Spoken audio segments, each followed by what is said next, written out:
maîtresse, la Bible dit, ils crièrent à toi. Et il est dit, et tu leur envoyas ta parole.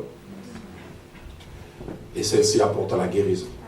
Qu'il en soit les cas en ce jour et à cette heure. Pour ta gloire et pour notre bien, au nom de Jésus. Amen. Amen. Que Dieu soit béni.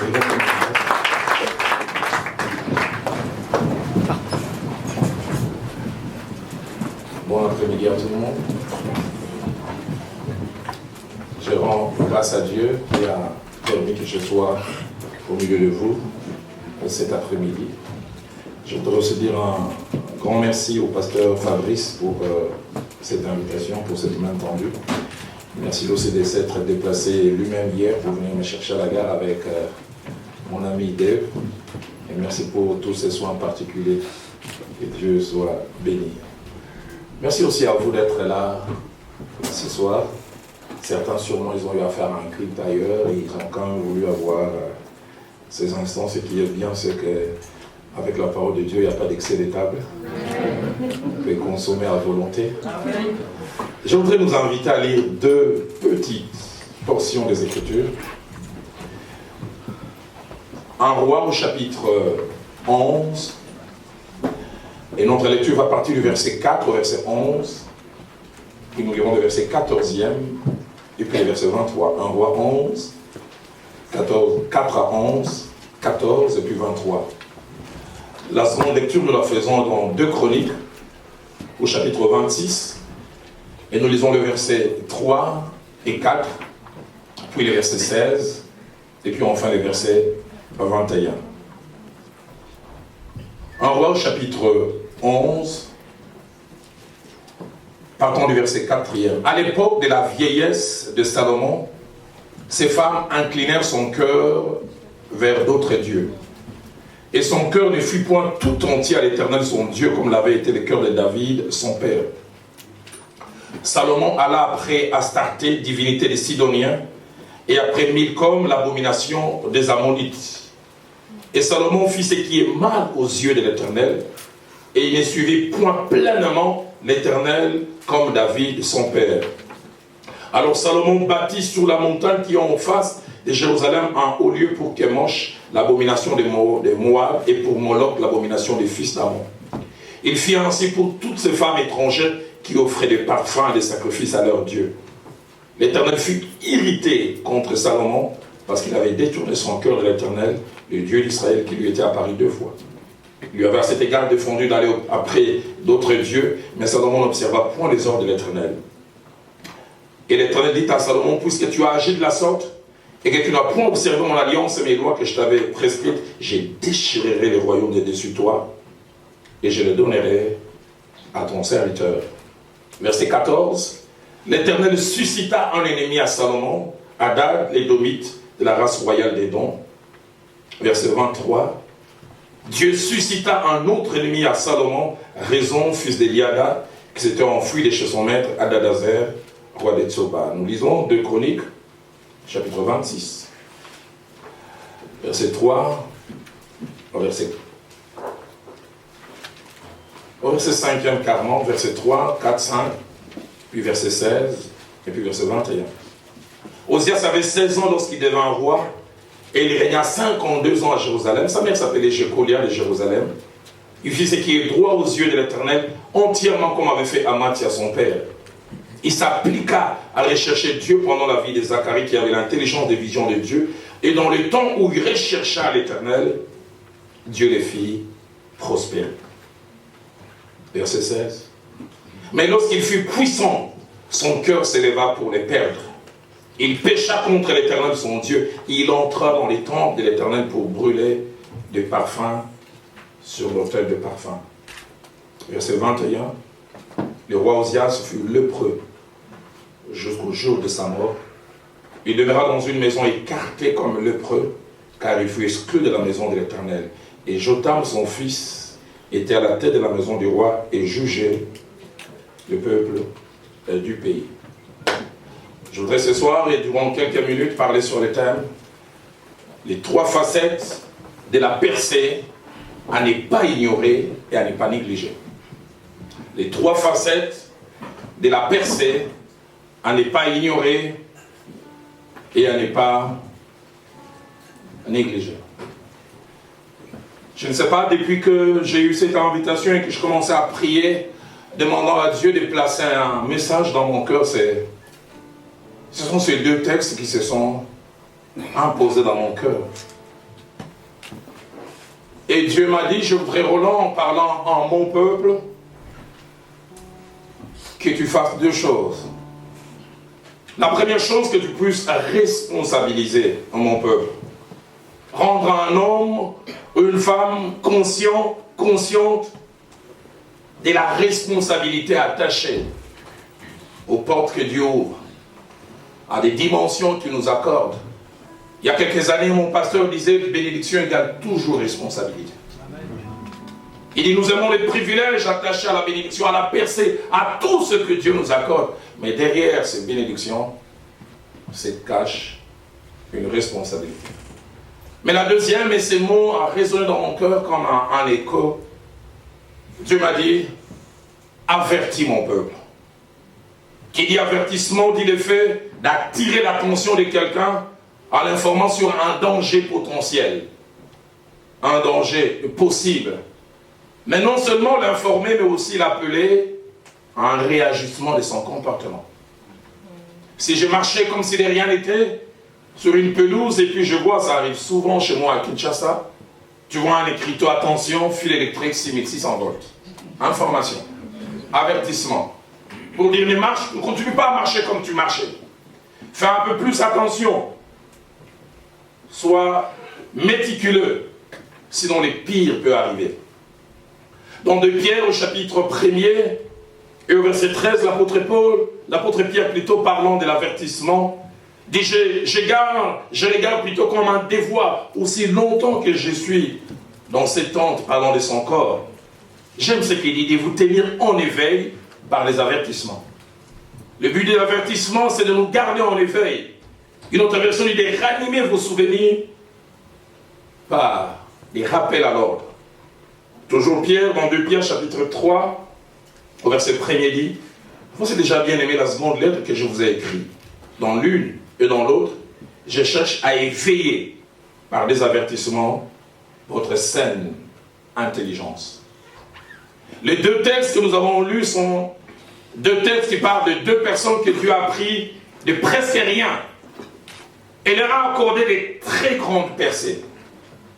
Salomon, qu'on appelle aussi Yedidia, fils de David et de Bathsheba, une femme qui est rentrée dans la cour du roi un peu par effraction, pour ne pas dire par tricherie. Et puis voilà Dieu, dans sa préscience, quand David arrive au soir de sa vie, Dieu parle à David. Il dit, c'est Salomon qui va devenir roi. Dieu ne prend pas Adonijah, qui après la mort du fils aîné Amnon, ainsi qu'Absalom qui avait droit. Et ton fils aîné a succédé à David. Dieu décide que cet enfant, fruit de la tricherie d'une femme volée, devienne le roi. Souvent quand j'ai lu ce texte, j'ai dit, j'aurais été Dieu. C'est une manière de parler bien, je ne le serai jamais. J'aurais été Dieu. Je ne pense pas que je ferais de Salomon le roi. J'aurais bien voulu d'une femme épousée normalement, qui rentre dans le mariage, mais ça c'est la souveraineté de Dieu. Mais pour dire que Dieu lui a accordé une percée, il faut bien lire un roi partant du chapitre 1er, du verset 6e, montrant combien Adonijah aussi avait des ambitions. David est devenu vieux et Adonijah va presque se proclamer roi. Il a fallu que Bathsheba capte l'information, en parle à Nathan, pour que finalement David, dans sa vieillesse, dans sa sénilité, vienne imposer Salomon. Et Salomon a conscience qu'il est ce qu'il est devenu par la grâce de Dieu. Il commence bien, même très bien, cherchant Dieu, s'attachant à Dieu, et Dieu lui accorde un chèque à blanc. Demande ce que tu veux. Il demande la sagesse, et Dieu dit au-delà de la sagesse, je t'accorde la richesse et la gloire comme jamais homme n'a eu. La Bible dit qu'il avait une sagesse qui dépassait même la sagesse des Égyptiens de l'époque. À un certain moment, il est dit, tous les hommes cherchaient à voir Salomon pour entendre la sagesse que Dieu avait placée en lui. Un homme de rien devient quasiment le point focal du monde à cause de la percée que Dieu lui accorde. Qu'il est étonnant de voir combien la seule présence de Dieu peut transformer un homme quelconque en un homme extraordinaire. Mais notre texte aussi nous parle d'un autre roi, le roi de Juda. Le royaume s'est scindé en deux. Et son père s'appelait Amathia, qui a très mal fini parce qu'il s'est mal comporté. Il est mort après une conspiration. Et ce jeune homme, presque un ado, 16 ans, il est culbuté, permettez-moi les termes, on fait de lui un roi, alors qu'il pensait qu'il avait encore des gammes à faire et des choses à apprendre. Tout tremblant, ne sachant que faire, il s'attache à Dieu. Ayant d'abord un ami comme un conseiller qui s'appelait Zacharie, qui avait l'intelligence de vision de Dieu. Et la Bible dit au moment où il rechercha l'Éternel, Dieu les fit prospérer. Et si vous lisez la vie d'Ozias, vous vous rendez compte comment, durant ces temps, il a prospéré. Dieu a fait de lui un homme qui a été brillant sur le plan économique, transformant ce petit royaume de Juda en un royaume très fort. Il lui a même donné la créativité. Il a eu même des ingénieurs qui ont fabriqué des armes qui n'existaient pas à l'époque.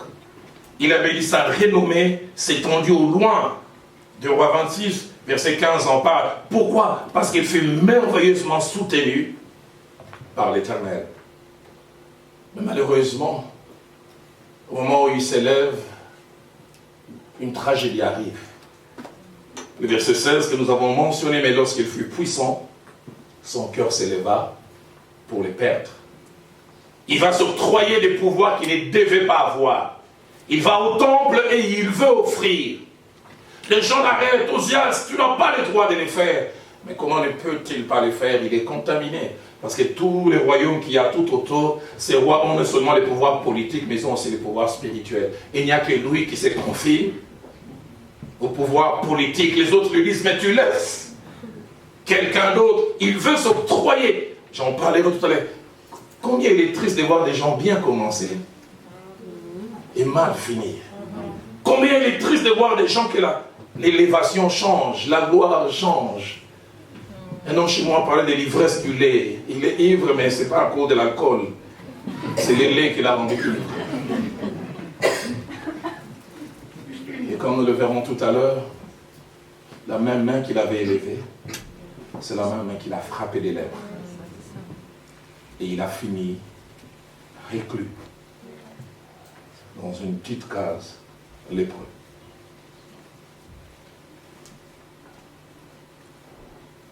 Salomon aussi, comme nous l'avons lu, le même Dieu qui l'a élevé, nous reviendrons sur cela à 2 reprises, il est dit, Dieu suscita un ennemi à Salomon. Bizarre, le même qu'il avait élevé.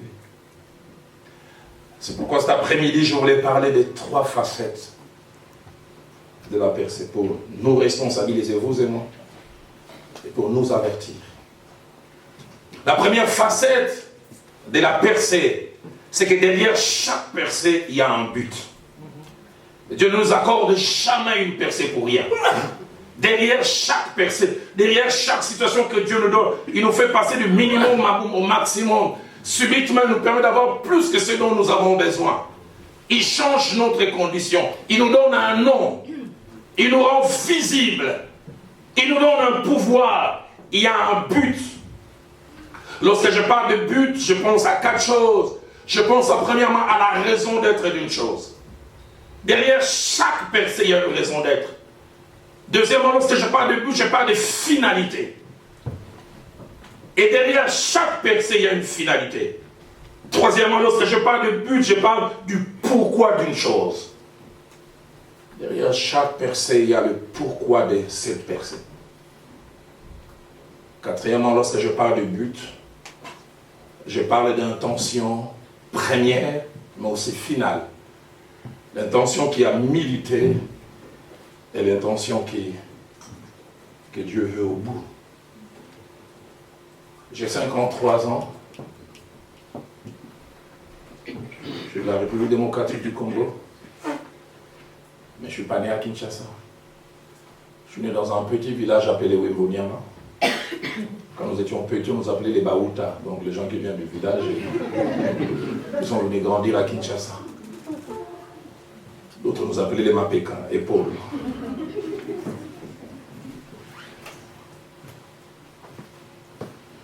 Et je viens d'une famille très modeste. Très modeste. Je n'ai pas eu besoin de dictionnaire pour connaître la signification de la pauvreté.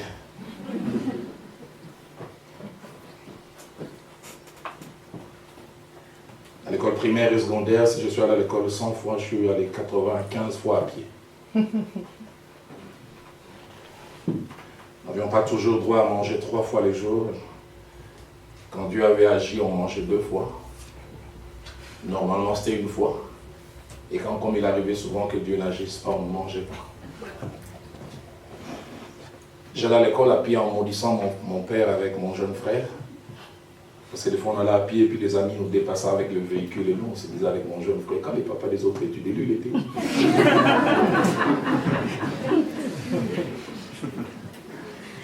Parce que les papas des autres avaient étudié à Louvain, à Namur. Et lui c'était dans son petit coin à Wembonyama, écoutez un peu les noms. Wembo quelque chose.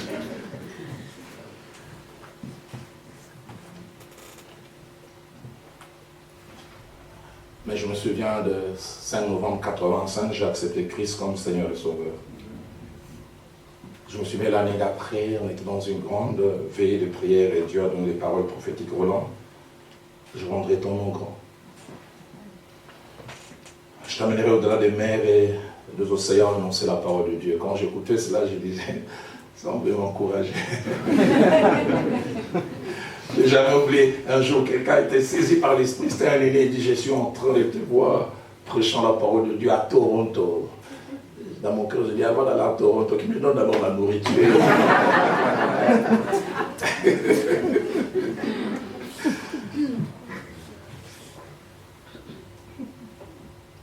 Mais je vis en quelques années ces choses s'accomplir. Quand je grandissais, je me disais, je m'appelais Roland Dallot, Loite. On disait, Dallot, c'est qui? Mes filles aujourd'hui n'ont plus vraiment besoin de se présenter. Elles disent, moi c'est Eunice Dallot. Ah.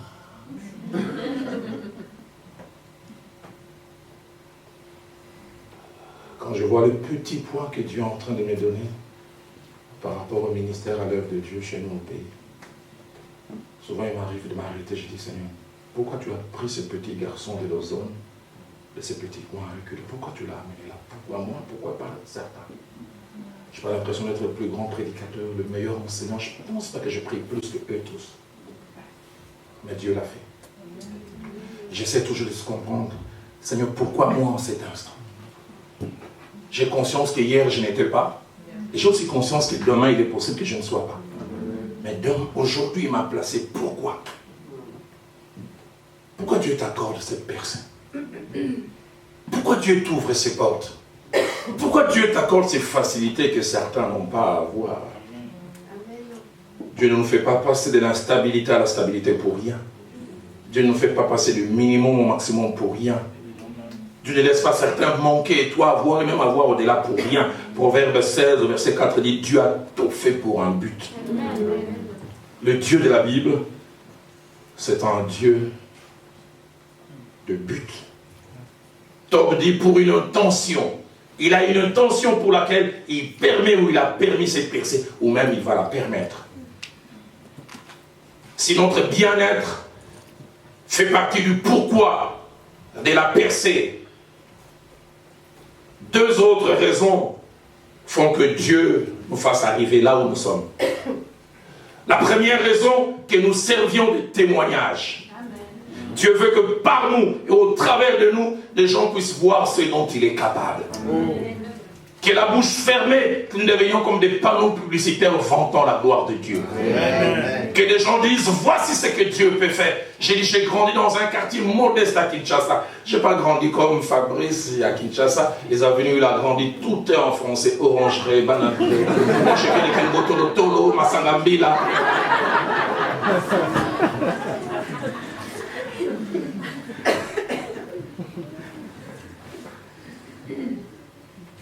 Dans le quartier où j'ai grandi, ma mère me relate ça souvent. On ne prie plus le Dieu d'Abraham, le Dieu d'Isaac, le Dieu de Jacob. Non pas que Dieu a cessé d'être le Dieu d'Abraham, d'Isaac et de Jacob. Il dit, dans ces quartiers, on prie le Dieu de Roland. La plupart des jeunes gens disent, nous avons vu ce que Dieu a fait avec nous. Nous l'avons vu vendre les beignets. Dernièrement, je passais par là, j'ai vu l'endroit où je vendais les beignets. Je dis à mes filles, ici, je vendais les beignets. Il dit, papa, c'est pas vrai. J'ai dit, j'ai vendu les beignets ici. J'avais oublié, j'avais 15 ans. Vous savez, là, je commençais à vous intéresser aux filles. Et ma mère m'a placé, elle a dit, celui qui ne vend pas les beignets ne va pas manger. Et je vendais, les jeunes filles sortaient de l'école. Et parmi ces jeunes filles, il y avait une à qui je commençais à m'intéresser. Vous savez, un vrai vendeur prie que les vendeurs, les acheteurs ou les acheteuses viennent. Et quand elle a commencé à s'avancer, je dis pas elle. J'ai même tourné les dos. J'ai jamais oublié quand elle a crié à Lingala, Mikate, béni, béni.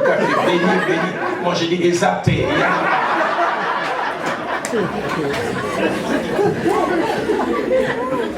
Parce que je ne voulais pas qu'on reconnaisse mon statut de vendeur.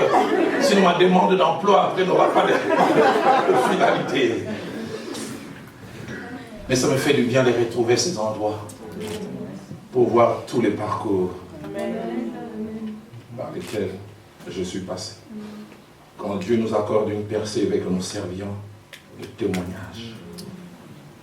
Dans Ésaïe 43, verset 7, il parle du peuple qui s'est créé pour sa gloire, Kabod, pour qu'il soit pesant.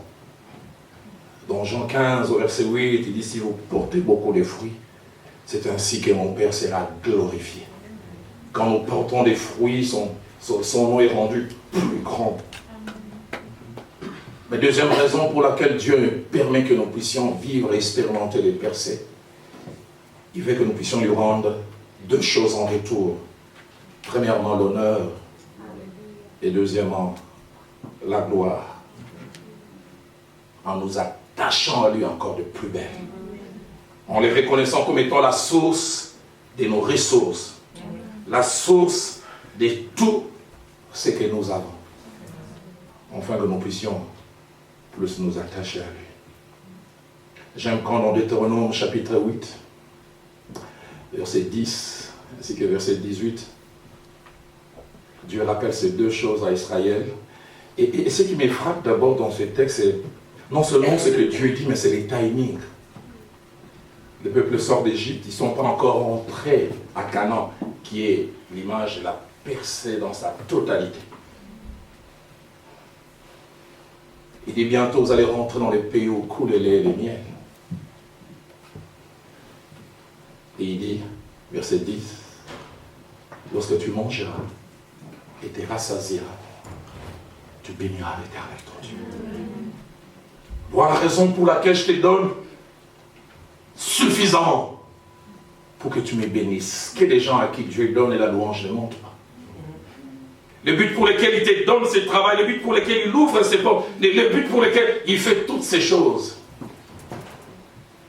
J'étais dernièrement au Canada et je vois une jeune fille d'origine congolaise qui travaille à l'immigration, avec qui j'avais rendez-vous. Elle vient me voir au bureau. Elle entre et puis elle se met à pleurer. Je dis, pasteur, ça fait 3 semaines que je travaille à l'immigration. Je suis d'origine congolaise. J'ai 22 ans. Je rends grâce à Dieu d'être canadien. Je dis, pourquoi? Il dit, parce que je gère les dossiers. Quand je vois toutes sortes de gymnastiques et les gens sont prêts à venir à faire pour rentrer au Canada. Et des faussetés. Et que moi, je n'ai pas à faire tout ça. Je dis, waouh, quel privilège. Je dis, ah bon, les gens peuvent voir même des raisons d'action de grâce derrière de telles choses. Lorsque tu mangeras, tu te rassasieras. Tu béniras l'Éternel ton Dieu pour les bons pays qu'il t'a donnés. Une autre version dit, tu remercieras l'Éternel ton Dieu. Tu diras à tout le monde de ses bontés. Le verset 18 va plus loin et dit, souviens-toi de l'Éternel ton Dieu, car c'est lui qui te donnera de la force pour acquérir ces choses. Amen. Quand tu les auras, souviens-toi de la source. J'arrive au Gabon pour la première fois en 2002. Je prêche durant 5 jours. Presque chaque matin, entre 5h30 Et 7 heures, quand je finis ma prière et que je suis en train de méditer, de ma chambre d'hôtel, je peux avoir la vue sur un petit stade. J'ai trouvé toujours une femme au centre du terrain, levant les mains. Elle ne quittait jamais avant 7 heures. Je me disais, est-ce qu'elle fait des rites? Qu'est-ce qu'il y a? Les derniers jours, j'appelle les pasteurs, je dis, voilà cette scène. Et puis il me dit, cette femme, elle est comme ça, de teint assez clair. Élancée, je dis oui. Il dit, relancée, je t'explique son histoire, tu comprendras pourquoi. Cette femme vient toujours. Elle a connu son mari à l'école, elle avait 17 ans, je pense que le mari en avait 19. Ils se sont mariés, et puis ils ont eu 2 enfants. L'aîné avait 5 ans, et la seconde avait 4 ans. Un beau jour, elle rentre à la maison, chercher un document alors qu'elle travaillait. Elle trouve son mari avec leur domestique. Elle n'a pas supporté.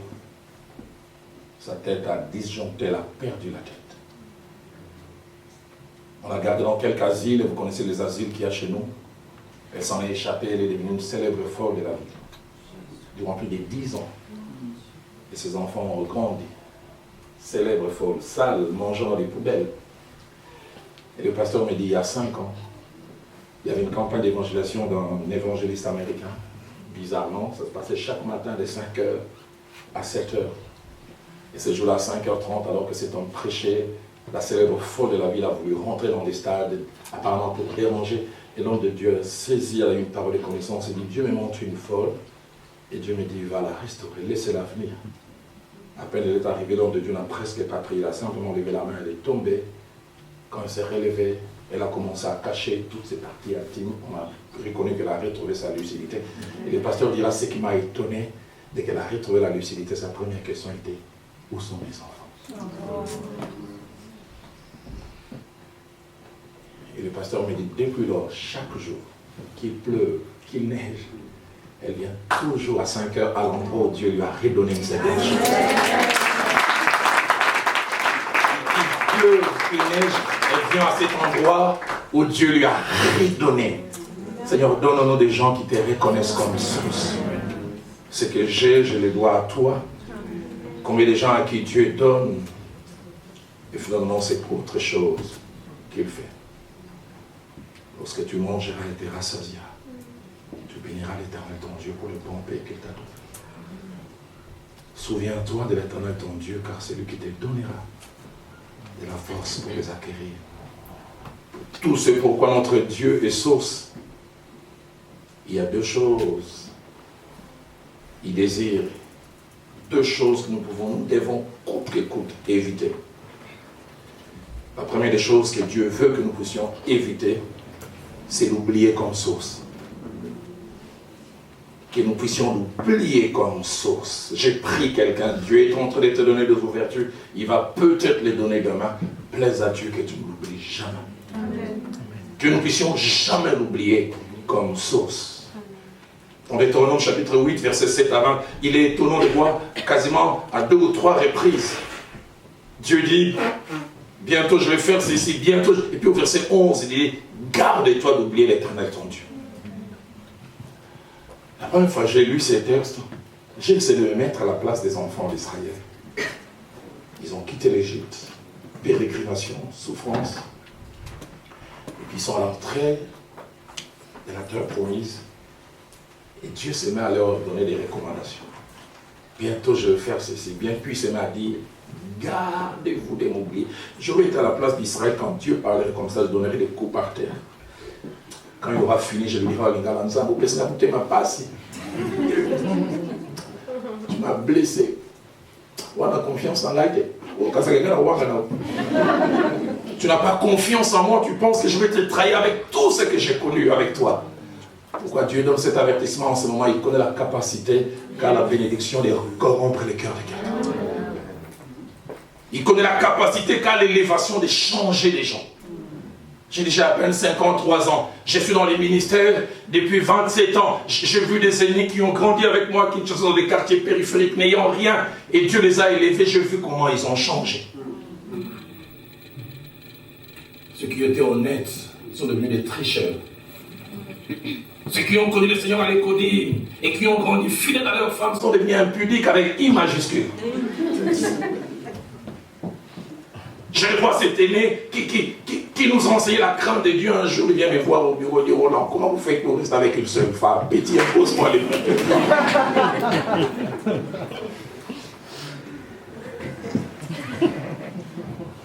Que nous puissions l'oublier. Garde-toi l'oublier, éternel ton Dieu.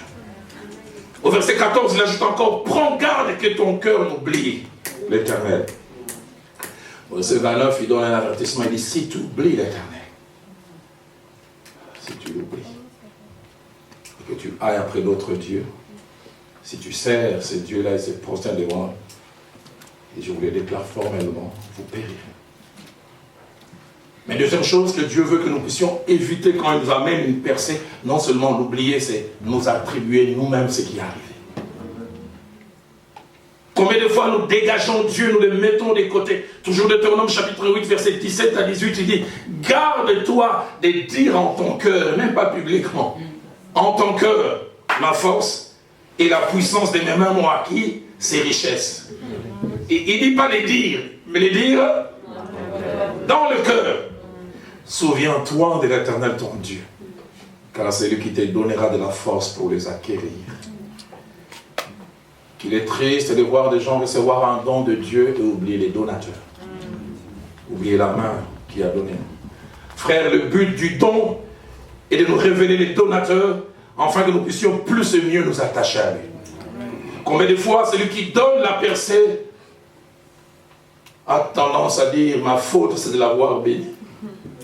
J'aurais dû ne pas lui donner cela.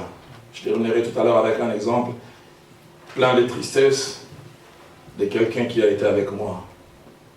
Deuxième facette de la percée. La percée est et peut être un couteau à double tranchant.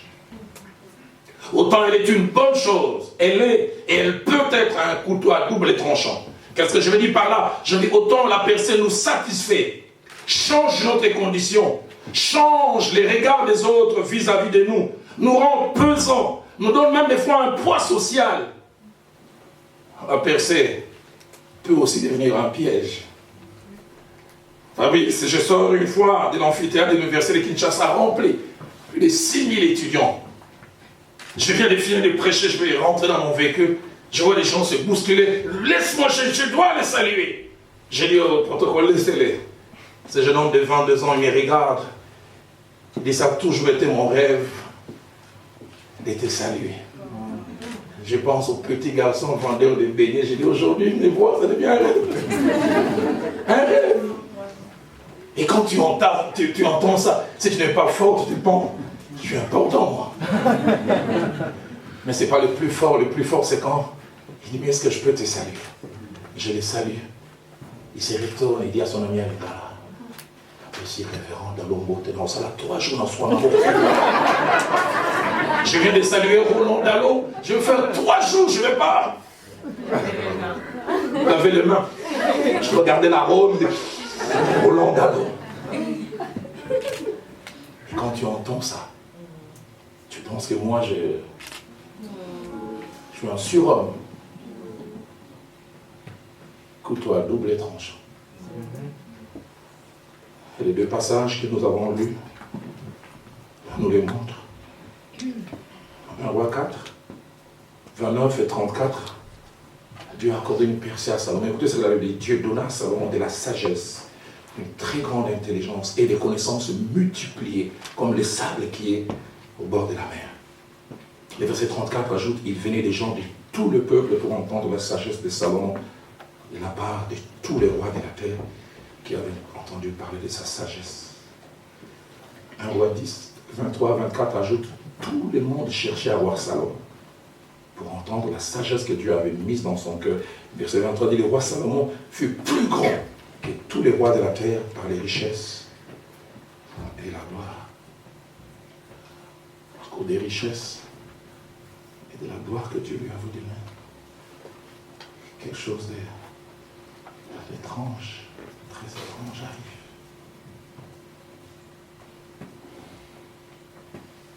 Un roi 11, dit Salomon aima beaucoup de femmes étrangères.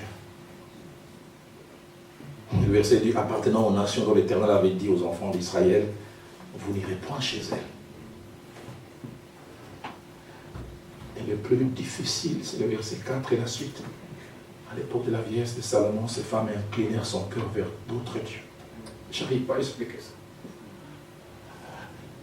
L'homme qui cherchait Dieu, l'homme qui s'attachait à Dieu, comment ça s'est passé? Le verset 5 dit, Salomon alla après Astarte. Je n'arrive pas à expliquer ça. Cette vilaine divinité, l'homme à qui Dieu a tout donné, une de ses femmes dit, tu dois venir au temple chez nous.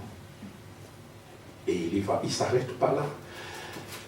Le verset qui suit, verset 7 dit, alors Salomon bâtit sur la montagne qui est en face de Jérusalem un haut lieu à Kémosh et à Moloch.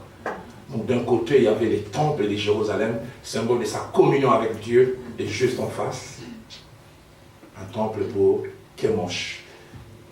Mais la deuxième partie du verset 7 dit, un temple pour Moloch. Moloch était une divinité venue de Babylone qui chaque jour devait manger entre guillemets entre 50 et 100 enfants. Seulement offert des enfants. Certains disent sûrement des enfants venant de ces femmes.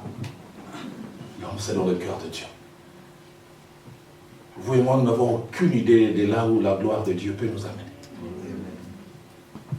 Salomon. La Bible dit des choses étranges. Dans 1 Roi 11, verset 4, verset 8, l'une des premières choses, on dit, son cœur ne fut point tout entier à l'Éternel. C'est pas qu'il a perdu, mais il n'est plus total.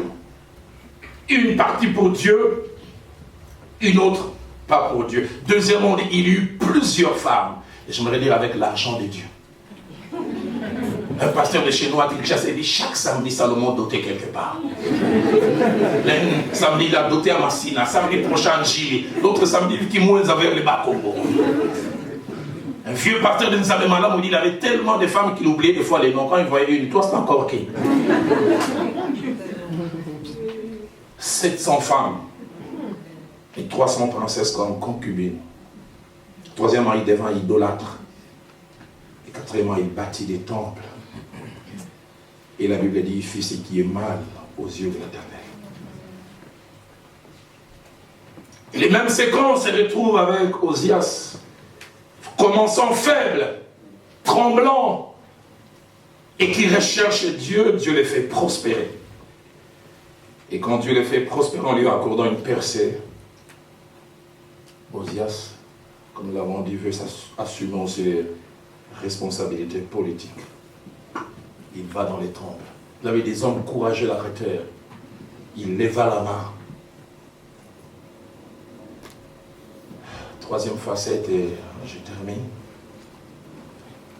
Troisième facette de la percée, c'est que la main qui nous élève et qui nous accorde la percée, c'est aussi la main qui peut nous frapper. La même main. J'aimerais vraiment insister. La même main qui nous élève, c'est la même main qui peut nous frapper. Nous l'avons lu en Roi 11, versets 9 et 11. On nous dit d'abord, l'Éternel fut irrité contre Salomon. C'est lui qui l'avait béni. Et il voit comment il gère cette bénédiction, comment il travaille avec. Il fut irrité contre lui. La version française courant et paroles de vie disent, l'Éternel s'est mis en colère contre Salomon. C'est comme si Dieu se disait, tout ça pour ça. Je lui ai accordé tout ce que j'ai fait pour qu'il en arrive là. Verset 11, Dieu dit, puisque tu as agi de la sorte et que tu n'as pas observé mon alliance, je déchirerai le royaume de dessus. J'aime beaucoup ce que le pasteur Marcelo dit. Il dit, Dieu est bon, mais il n'est pas bonbon. Sa bonté a des limites. Il peut aussi s'irriter. Et le Dieu qui s'irrite, le verset 14 que nous avons lu, on ne dit pas que des ennemis attaquèrent Salomon. On avait dit, l'Éternel suscita un ennemi à Salomon, Hadad. Et Dieu dit à Hadad, garde-vous! Portez armes. Attaquez. C'est Dieu. C'est Dieu qui suscite des ennemis. Le verset 23 ajoute encore, Dieu suscita un autre ennemi à Salomon. Raison, fils d'Eliada, qui s'était enfoui. Et là vient la guerre des théologiens. Certains théologiens disent que Salomon a dû sûrement à la fin revenir à Dieu, c'est pourquoi l'Ecclésiaste rien ne le prouve. D'autres disent qu'il n'y est jamais revenu. Que fais-tu avec cette percée que Dieu est en train de te donner? Que vas-tu faire avec cette percée sous forme de renommée, d'ouverture, des grandeurs, des finances et de tout ce que Dieu t'accorde? Je me retrouve en 91, 6 ans après ma conversion, dans une petite commune, une grande commune plutôt de chez nous appelée Vandal.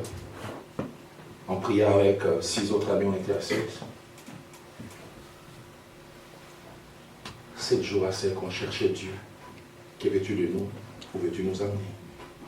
Jamais oublié, ça a été des moments où Dieu nous a donné des balises, comme une feuille de route. Avant de me parler à moi en 3e position, Dieu a parlé à un ami. De 2 ans, mon aîné, brillant, un bel homme, très clair du teint.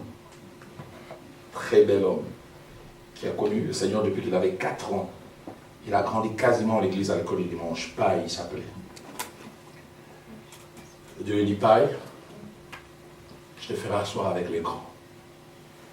Paille, les finances ne seront plus un problème pour toi. Paille, je te donnerai la connaissance de la parole de Dieu qui va t'ouvrir les portes. Et paille, je te donne les 10 ans qui sont devant toi. Si tu les gères bien, je t'en ajouterai d'autres. Je n'aurais pas trop rappelé ce qu'il m'a dit. Et j'ai vu l'année qui a suivi en 92, la vie de cet ami changer. J'ai vu le surnaturel se manifester dans son ministère. J'ai vu l'extraordinaire devenir ordinaire. Je l'ai vu un jour prier pour une femme qui avait une forme de goitre. Il a simplement imposé les mains, cette femme a commencé à vomir, goitre est totalement partie. Je l'ai vu un jour priant pour une femme qui était courbée, et la femme s'est redressée, ça faisait du bruit. Quoi. Je l'ai vu un jour prier pour un jeune homme né avec une malformation, une jambe normale et l'autre courte. Et les deux ont retrouvé la même taille. Parole et connaissance, n'en parlons pas. Son ministère a été bouleversé. Invitation par-ci, invitation par-là. Et la famille de l'ex-président de l'époque a commencé à l'inviter. On dit, ah, pas il est à Guadeloupe. Un jour, lui-même dit, Roland, tu sais quoi, j'ai voyagé dans l'avion présidentiel. Il dit, c'est ce qu'on va savoir devant moi derrière. On allait aux États-Unis. Je ne suis même pas passé par une ambassade. C'était devenu sa vie. Je n'ai jamais oublié, j'arrive, je trouve 2 Mercedes. Kilomètre 00, comme on dit chez nous à Kinshasa. Pas occasion de chez vous. Le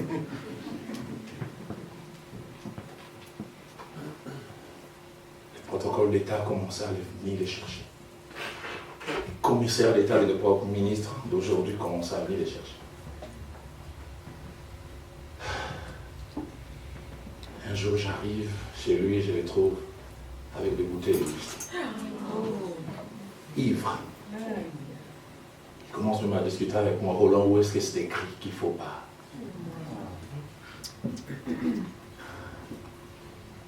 Je commençais à prendre des distances. Un ami me dit un jour, et Fabrice tout à l'heure me parlait de quelqu'un aussi qu'on a connu. Il dit un jour, j'arrive chez lui, je trouve 2 prostituées en train de frapper à la porte. Il ne nous a pas payé notre facture totale. J'ai dit, le monsieur qui a grandi à l'école, il dit, mon jusqu'à ce que je le connaisse, il se disait, je me garderai jusqu'au mariage. Que j'avais mal agi, j'ai pris un peu de distance vis-à-vis de lui. un jour de 94, un homme me dit, pas y entre la vie et la mort, ou que Ningalima. J'oublie jamais, je rentre dans ce pavillon. Je vois sa mère, notre mère. Je vois son frère quand on vit son mis à pleurer. Roland, pourquoi tu as laissé tomber ton ami? Je vais aller voir. Et le frère me dit, j'ai difficile à croire que tu vas le reconnaître. Très clair étant plus que Fabrice. Et quand j'arrive, les corps que je voyais sur les lits, je dis non, ça ne peut pas être lui. Parce que les teints que celui avait sur les lits, si on les plaçait à n'importe où, là, Roland était midi. Quasiment foncé comme la chemise de Dave. En temps normal, il pesait entre 65 et 70 kilos à cette époque. Et je trouve un bout de papier sur son lit, là juste devant. 38 kilos. Mais j'ai jamais oublié cette scène. Jamais j'oublierai ça. Je me présente, je dis pareil, c'est moi, c'est Roland. À la place des yeux, c'est de la pourriture et c'est un liquide jaune et ça coulait. Et quand il a ouvert la bouche, il a voulu parler, j'ai failli vomir. C'est comme si vous avez laissé tomber un morceau de pain durant 4-5 jours, des champignons dessus, c'était comme ça sa langue, vivant, on est en train de pourrir. Je dis pas, c'est Roland, je suis venu avec elle, je présentais mon ami, je lui dis on va prier pour toi. J'ai jamais oublié cette phrase. Plusieurs fois ça résonne en moi. Il a dit en lingala, boulon il a foutouana. Enlevez-moi ces foutaises. Donc Dieu a utilisé par la prière pour faire disparaître les goitres, faire naître des membres, comment ça s'appelle la prière? Foutaise. On dira plus tard, il était archivé positif. Et l'ami qui était là dit, ses réactions, c'était sûrement que ça avait atteint les cerveaux. On a voulu prier là, on levait nos mains avec violence. Je n'en veux pas. Ce sont des faussetés. On était bien les gars là-bas, fou, toi. Nous avons quitté cette chambre, triste. Le lendemain, des amis est venu me dire, Roland, il y a 2 heures, Paille vient de mourir.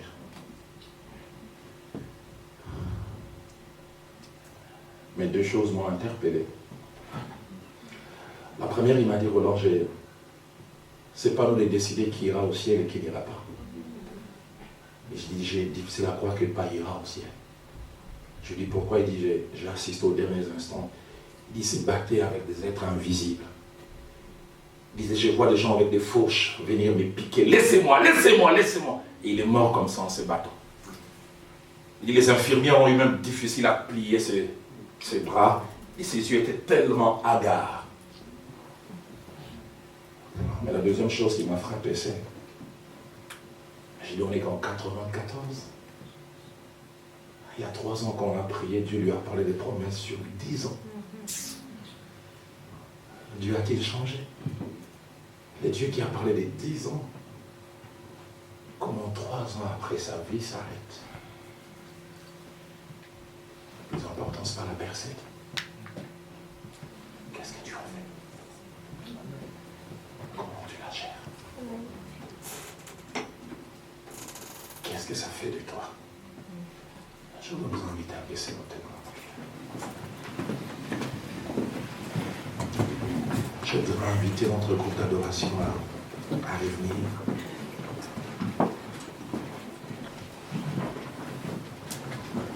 Ces cantiques qui montent dans mon cœur, attire-moi à toi. Ne me laisse pas. Je vais tout abandonner, à restaurer notre amitié. Je vais lancer 2 appels, mais je pense que le premier est le plus important. Le plus important. Le plus important. Pour les 2e et 3e appels, je demanderai simplement aux gens de se mettre debout. Mais pour les premiers appels, je demanderai aux gens de s'avancer. 2e et 3e, vous vous mettrez simplement debout. Les premiers appels, je vous demanderai de vous avancer. Ce matin, quand j'ai prié, Dieu me montrait les chiffres 7. Il me disait, Roland, là où tu vas enseigner, il y a 7 personnes à qui je fais beaucoup de bien. Et qui ne sont plus les mêmes dans leur relation avec moi. Dieu m'a dit, parmi les 7, il y a 4 encore venant à l'église, mais s'étant attachés à bien d'autres choses, n'ayant pas Dieu. Mais il y a 3 qui se sont même quasiment refroidis. Autrefois, ils étaient des hommes et des femmes d'église, des hommes et des femmes ayant du temps pour Dieu, passionnés pour Dieu. Mais désormais, ils trouvent toutes sortes de raisons pour ne plus être les mêmes. Et Dieu m'a dit, parmi les 7, il y a 6 mois, tu as rencontré quelqu'un qui t'a rappelé les genres de personnes que tu étais autrefois. Ça t'a fait mal, ça t'a interpellé, mais tu as donné une réponse officielle. Tu lui as dit ça, c'était l'Afrique. Dieu m'a rappelé ça, il dit, tu as dit ça, c'était l'Afrique. Ici, c'est l'Europe. Et parmi les 7, Dieu m'a montré quelqu'un. Tu es venu ici en Occident à un coup. Je t'ai vu menacé de mort. Je t'ai vu être caché quelque part. Je t'ai vu tremblant. Je t'ai vu te disant, ma fin est venue si Dieu n'intervient pas. J'ai entendu même les prières que tu as eu à faire. Seigneur, si tu me sors d'ici, je t'abandonnerai jamais. Je m'attacherai à toi. Et toi-même, tu le sais, tu ne sais pas expliquer comment tu es sorti de cette situation. Tu as vu même des cadavres, tu as vu des gens sans vie. Et tu es consciente que la vie que tu as aujourd'hui, tu la dois à Dieu, à sa grâce. Et ta ferveur, ta chaleur, ainsi que ta passion pour Dieu n'ont duré qu'un instant. Et tu as commencé à te relâcher vis-à-vis de ce Dieu qui a tout fait pour que tu ne connaisses pas les sorts d'autres personnes. Je priais ce matin, Dieu m'a dit, Roland, là où tu vas enseigner à quelqu'un qui me doit, va lui dire, je regrette de l'avoir gardé en vie. Je regrette de l'avoir protégé. J'aurais dû le laisser subir le même sort que tout le monde. Mais va lui dire aussi, je veux qu'il revienne à moi. Car je n'ai pas fini ce que je suis en train de faire avec lui.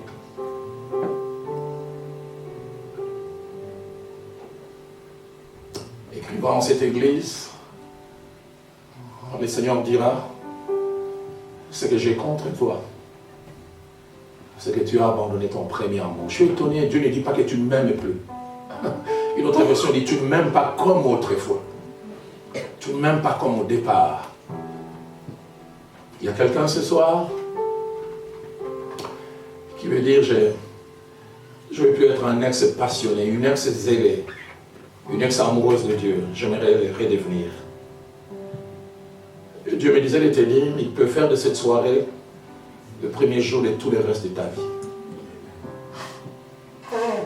Dieu me disait de dire à quelqu'un de remettre les compteurs à 0. Deuxième appel que je me lancé, ce sont des jeunes gens, filles et garçons, des hommes et des femmes, à qui Dieu a fait beaucoup de bien. Mais surtout, Dieu leur a fait des promesses d'une percée future. Et à lui de ces paroles, vous tremblez. Vous tremblez. À un moment même, au milieu de ma prédication, vous avez commencé à dire, si tel est le cas que Dieu ne me donne pas une percée. Moi, ce n'est pas le but de cette exhortation de ce soir. Comme je l'avais dit, le but c'est nous responsabiliser. Le but c'est nous avertir. Deuxième appel, y a-t-il quelqu'un qui veut dire, pasteur, prie pour moi. Je ne veux pas que demain, la percée me tue. Je ne veux pas que la percée, comme un couteau à double tranchant, me transforme négativement, afin que comme Salomon, la même main qui m'a élevé puisse me frapper. Je ne veux pas demain, comme Osias, que la même main qui m'a rendu un homme de renom ne puisse me frapper de l'air. Pasteur, je ne veux pas connaître ce sort. Le dernier appel, bizarre, je priais. Dieu me parlait des gens d'un certain âge. Il me disait, Roland, là où tu vas enseigner, il y a des gens de 55 ans et plus. Il dit, parmi lesquels il y a deux. Et il m'a montré une image assez étonnante. Je voyais comme dans un stade de football, et c'était comme une finale de la Coupe du Monde. Deux équipes avaient joué le coup de pied, et ils étaient à égalité 3-3. Parce que chacune des équipes avait raté un pénalty. Et la deuxième équipe est venue, il a raté son 5e pénalty. Et un homme s'est présenté. Et il a tiré. Alors que tout le monde s'attendait à la victoire. Il a raté. Alors qu'on voulait dire qu'il faut encore recommencer une autre série, j'ai entendu l'arbitre dire, non, les gardiens avaient bougé. Fais-les revenir, qu'ils tirent encore. Et j'ai vu comment il tremblait. Et puis j'ai vu, il a tiré. Et puis il a marqué. Je le vois transporter en triomphe. Je vois même quand il arrive à la tribune, ce n'est pas le capitaine de l'équipe qui prend la coupe, on lui dit, c'est toi notre héros, prends la coupe. Et Dieu me disait, partant de cette vision, Roland, là où tu vas enseigner, il y a 2 hommes au-delà de 55 ans, qui très jeunes, je leur ai donné beaucoup d'ouverture. Mais presque chaque fois, ils sont arrivés près du but et ils ont raté. Mais Dieu m'a dit, dis-leur, je peux même faire quelque chose au soir de leur vie. Il m'a dit exactement ceci, dis-leur, je vais leur donner une seconde chance. Rappelle à ces 2 hommes que je l'ai fait pour Moïse, qui avait l'impression, quand il est devenu un simple gardien des troupeaux chez Laban, que les bonnes choses de sa vie appartenaient au passé. Jusqu'à ce que Dieu aille les chercher au pied d'une montagne pour 40 ans d'aventure. Il en a fait le plus grand leader qu'Israël n'ait jamais connu. Il m'a dit comme pour Samson, je vais te donner une victoire au soir de ta vie. Alors que tu penses que tout est fini. Alors que ces merveilleux cantiques nous accompagnent. Celles, ceux qui veulent répondre au 2e ou au 3e appel vont simplement s'élever. Et celles de ceux qui veulent répondre au 1er appel vont venir ici devant. Attirez-moi à toi.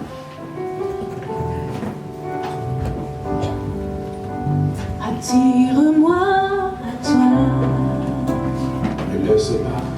Jésus, ne me laisse pas. Je veux tout abandonner. Je veux tout abandonner. Et restaurer notre amitié. Et restaurer notre amitié. Tu es mon désir, le seul. Tu es mon désir. Et je ne veux que toi. Je ne veux que toi. Rien ne peut te remplacer. Il n'y a pas de substitut. Rien ne peut te remplacer. Tes bras, je suis assuré. Dans tes bras, je suis rassuré. Montre-moi la foi, montre-la-moi parce que je ne la connais pas. Je risque de me perdre. Montre-moi la voie. Celle qui ramène à toi. Celle qui fait revenir à toi.